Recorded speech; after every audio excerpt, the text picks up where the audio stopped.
सबसे पहले रिस्क को इज्जत देना सीखिए अमीर बहाउद्दीन।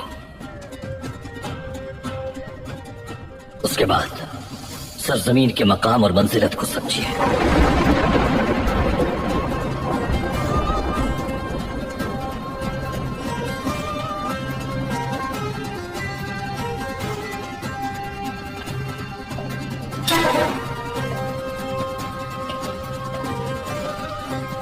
उसके बाद अहमियत होगी आपके अल्फाज और आपकी।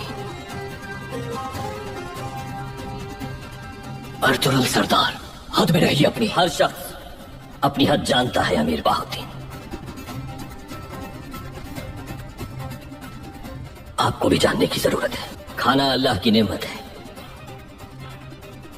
जब खाना पेश किया जाए तो जरूरी है कि इसके आदाब का ख्याल रखा जाए।